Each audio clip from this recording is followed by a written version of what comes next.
Welcome.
Get a dollar-for-dollar match at the end of your first year, only from Discovery. Handmade blood, handmade salsa, handmade burritos. Now, with handmade ordering, handmade is kind of our thing.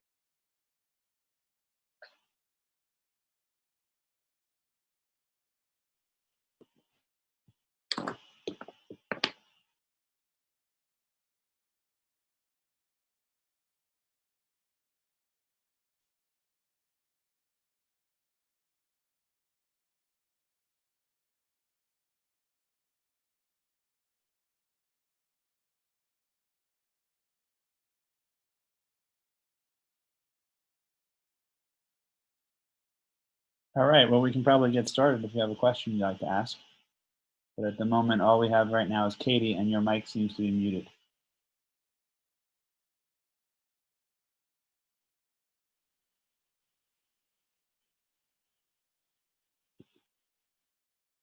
I'm going to override that and unmute it here just to see if everything's okay.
All right, so if you can see the screen or hear me, or if there's an issue either way, just do signal either by saying something or by using the chat so I know people are out there and hearing from us.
All right, well, at least we have two people, Katie and Laney, and you both at least have texted that you can chat. So does somebody want to open up with a question or a topic they want to talk about?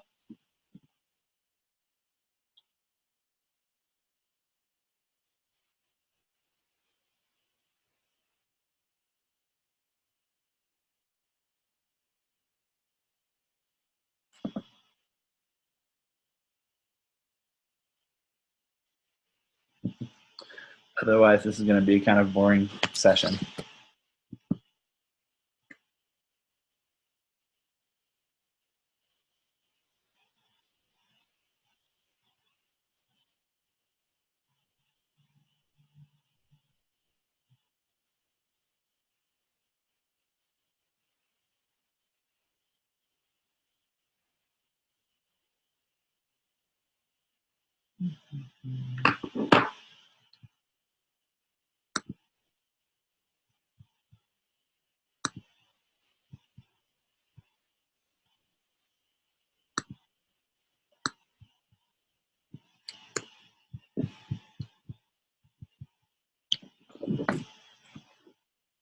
Okay, so Katie asked to go over torques and how you figure out their directions.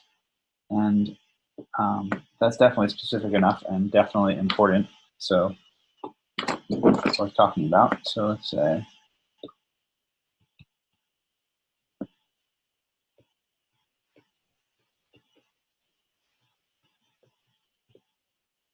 so the basic thing, remember, is that torques are basically things that cause things to spin. So you can actually kind of use your mind's eye and just say, if I apply a certain force, which way does a thing tend to spin? So if I say apply this green force to a thing that was fixed here, where that's our axis of rotation,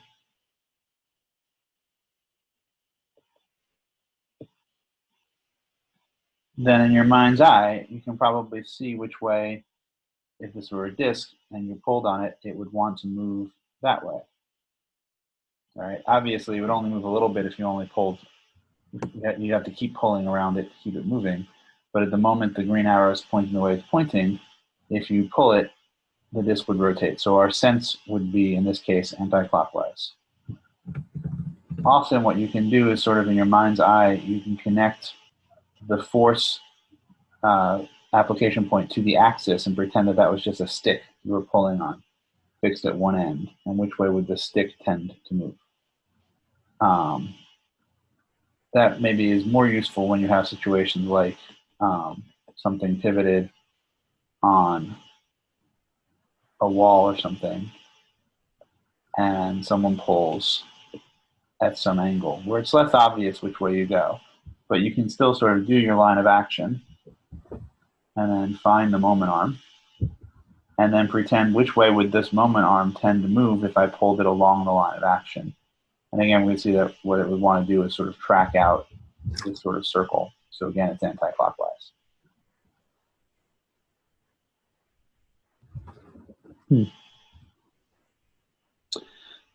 Lanny, I'm sorry you can't. No, it's not helping. So.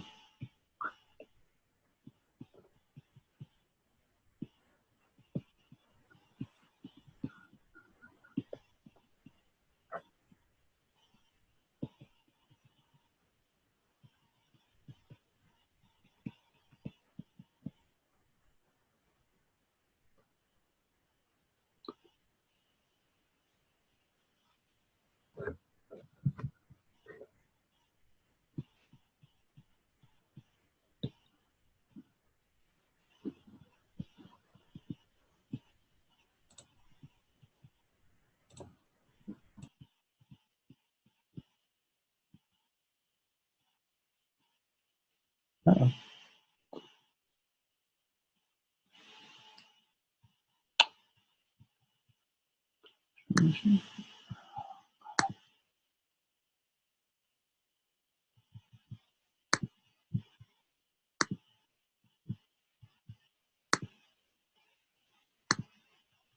So much stuff.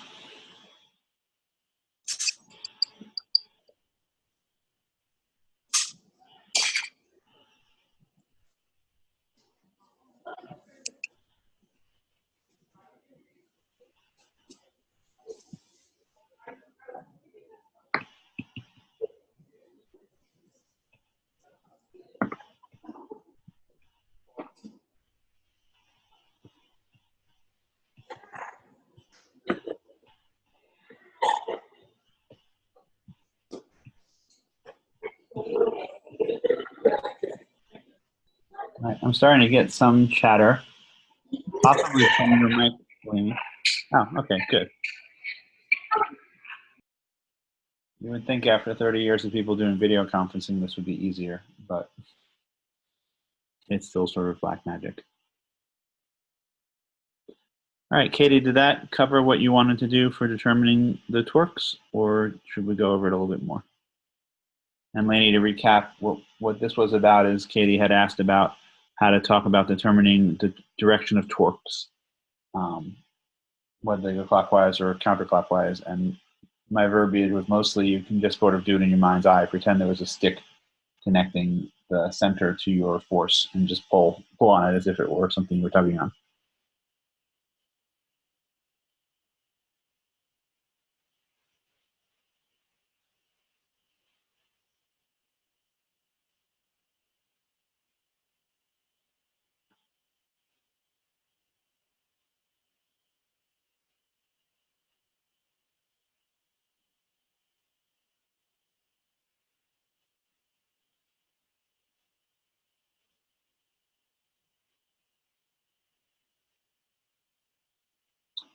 Katie, it wasn't clear to me if you were also asking about how to find sort of the numerical value of a torque.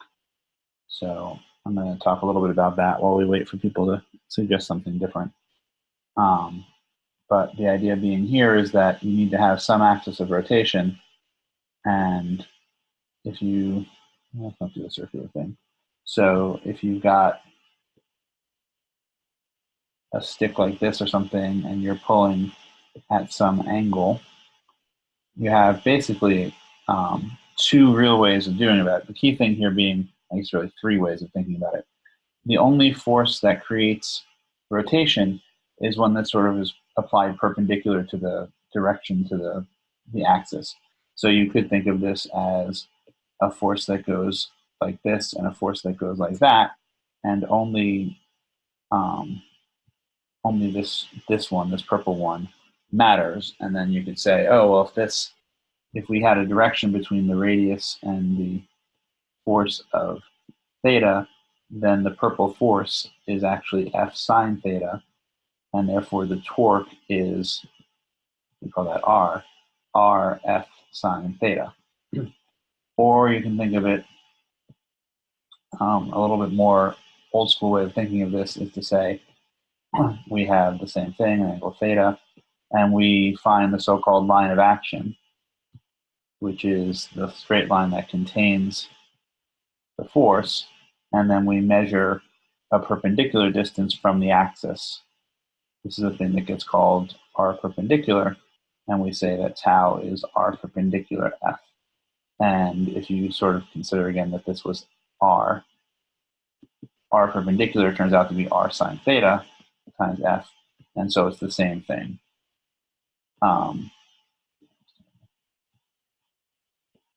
So it doesn't really matter which way you think about them. I find for students that this is by far the easier way to construct it by keeping the angles hard.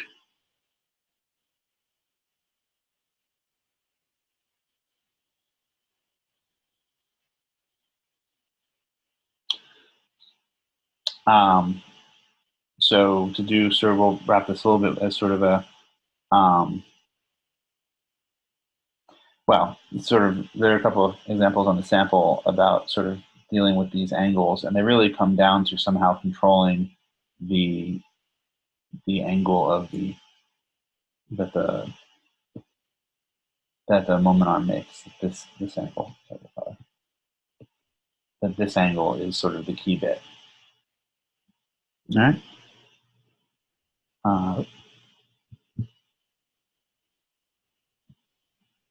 Let's bring in that problem.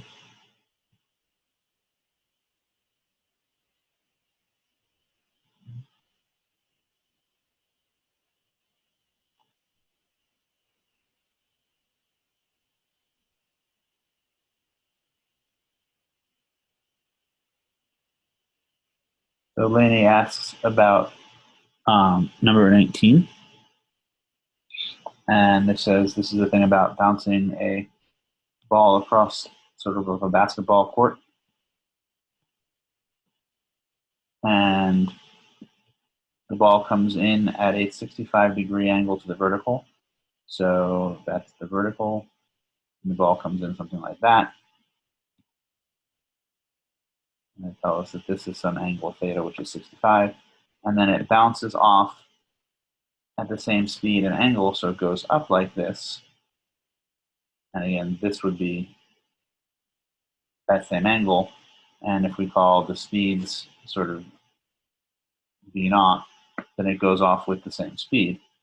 And you're asked, what is the impulse delivered by the floor? So there's a chain of events here. The first thing, of course, is to remember that the impulse is delta p.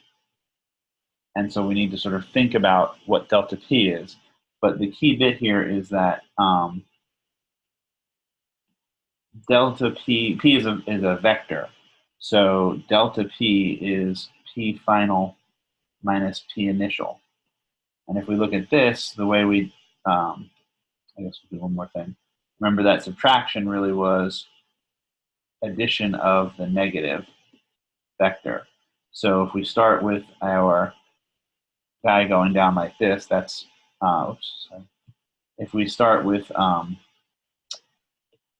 p final, which goes like this, and then we add to it minus v0. So minus v0 points, I'm sorry, I still have that in a terrible place. I just need to give myself some room. So this was the bounce back. This is p final. And minus p initial is this. And the way we add vectors is, of course, from the open tip to the open arrowhead. So this is delta p, which is clearly non-zero. So how do we find that? And I made some cryptic sketches on people's papers to feel a little bit bad about, but if we sort of go back, we can represent the first, this vector, as something going over plus something going down. And if we do the other vector, we can think of it as something going over and something going up. So we can see that when the green subtracts from the blue, let's go. In the x direction, we're going to have the green guy minus the blue guy, and that is clearly 0. But in the y direction, we're going to have the green guy who's going up subtracting the blue guy who's going down, which is the same as sort of saying the green guy plus negative down. But that's the green guy, right? Negative down is just up.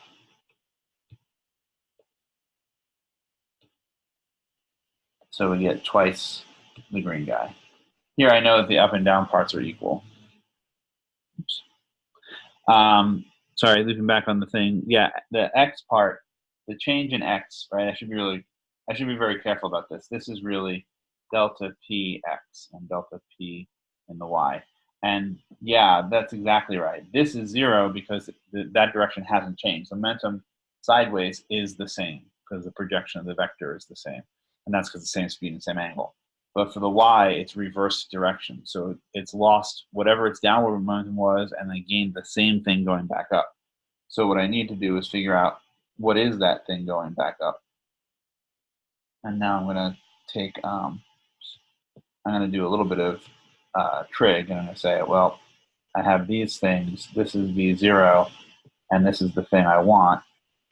And I can see that I have the adjacent side. So I'm going to say I have Vy over V0, which is the adjacent side over the hypotenuse, which is the definition of cosine, which tells us that the thing I want, Vy, is the velocity I had times cosine theta. So all of this boils down to saying that delta Py is twice the mass times the velocity times this cosine. And that comes out to be the 2.7 or whatever it comes out, whatever the actual number came out to be. But the important takeaway for the question isn't really the numbers that come out. It was recognizing that there is a change in the momentum vertically because it switches direction.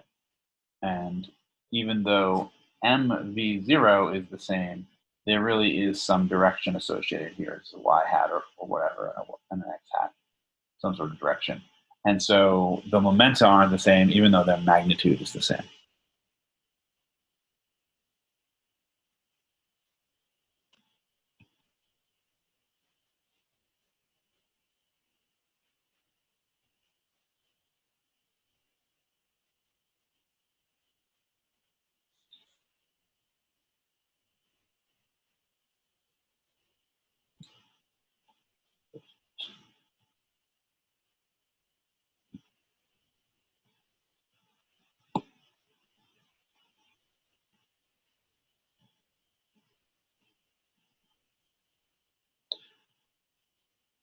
$37, okay. Let me bring that one in.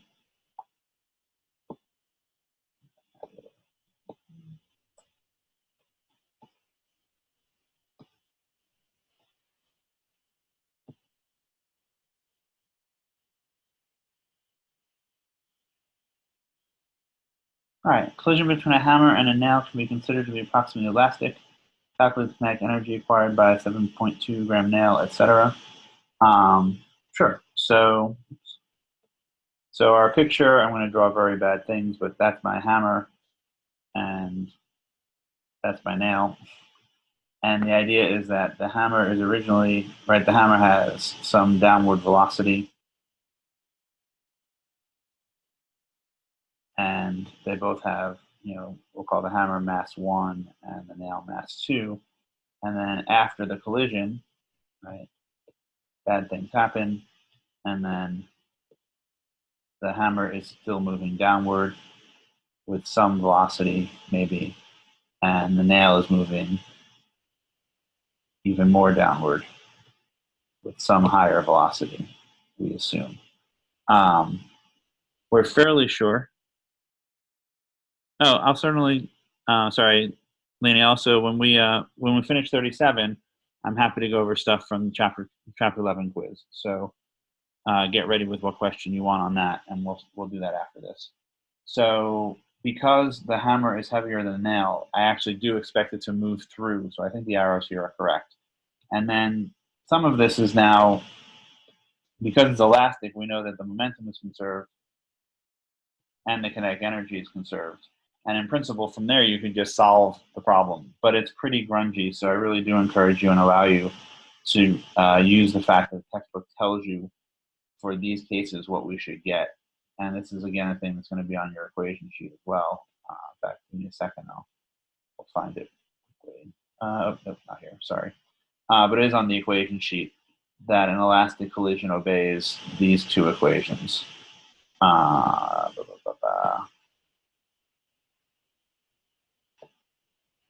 That's an M1 plus M2 times V0. So we really should just be able to throw these numbers in. We should be able to say that, for instance, V1 is 450 minus 7.2 over 450 plus 7.2 times 8.8. And we would get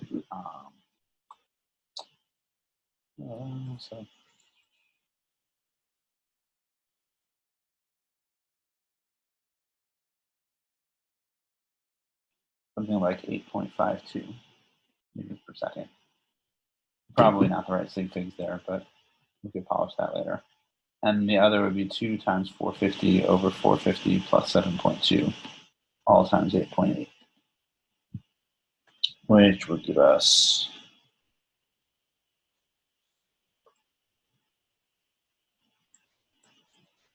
17.32.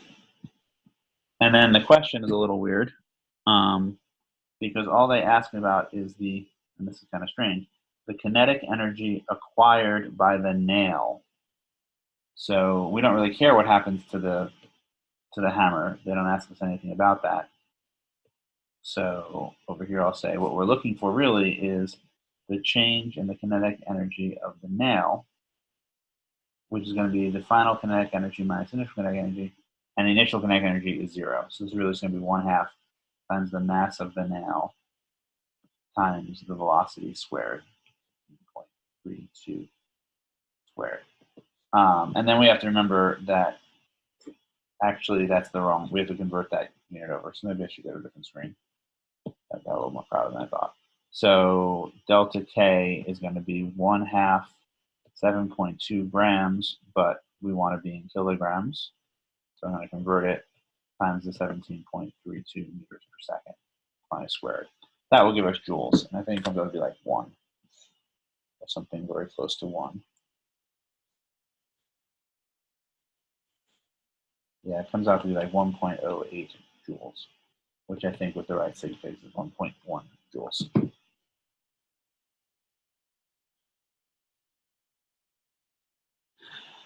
So we definitely want to do the conversion. If we want to end up in joules, if we want to be able to say joules at the end, and we really basically always do, then we need to convert. Otherwise, we'd be in sort of mixed units because grams is in the CGS system, meters per second is the MKS system, so there's no name for that energy that comes out. So I guess my answer is always convert to meters, kilograms, and seconds, so that you can also be sure you get everything else. You also probably caught on, you caught me at, I sort of got a little cute because I did things like saying M1 minus M2 over M1 plus M2, and I didn't convert to kilograms. And I didn't do that because I have 450 grams minus 7.2 grams over 450 grams plus 7.2 grams. And I can see that what I end up getting is grams over grams. So whatever the conversion factor on the top would be, it'd be the same one on the bottom, and they'll cancel out. So you don't have to convert the units if you kind of know they're going to cancel out because they're in a ratio. So to look back here, although I didn't sort of write them in here, I guess I could do them sort of late moment. You'd have a grams here and a grams here and a grams here and a grams here. And since they all cancel out, it doesn't change the number. And if you convert them to kilograms, they'd all be divided by 1,000, but then that factor of 1,000 would have canceled out, and it wouldn't affect the velocity either. But it is sort of a trick because the thing I have here, I'm going to box slightly, this thing is dimensionless. So I don't, as long as everything's measured in the same unit, it doesn't matter what unit it's in. I don't need to convert to grams. It's a cute trick. It isn't, I mean, it lets you avoid a conversion, which is probably good because we're all pretty bad at them.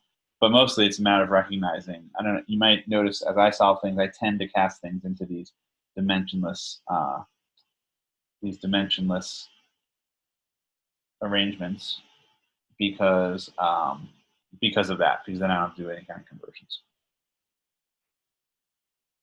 All right, I'm going to bring the quiz in to this file so that we can talk about it, because someone just asked about it. Although we only have about 5 minutes on this, and then we're going to have to switch to a different room because Zoom restricts me to only about half an hour at a shot. Oops.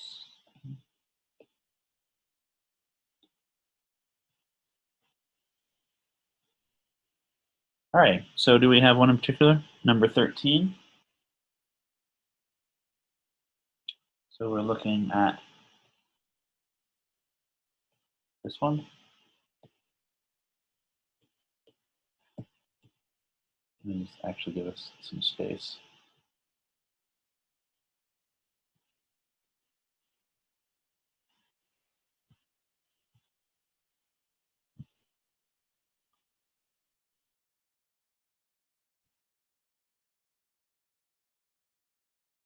All right, a thin hoop of radius, whatever rotates angles b, whatever which follow has the same angular momentum about the center. So what we'll want to do is actually compute those angular momenta. In general, we know, and again, this is on your resource sheet, but for the hoop, the moment of inertia is mr square, but for a disk, it's a half mr square. You don't need to remember those, although it can be useful if you do. But they are on your sheet, so you should at least remember to go look for them. And so what we want to say here is then we want to say, in addition, the angular momentum of something is its I times its omega. So I really just want to sort of compute this for the different cases. So for case A, right, my original one has just mr squared omega. That's the original angular momentum. And then we want to say, what does, for instance, the solid disk with mass 2m and so on, its L would be 1/2 times the 2m times r times a half omega. And so we can do some cancellations here.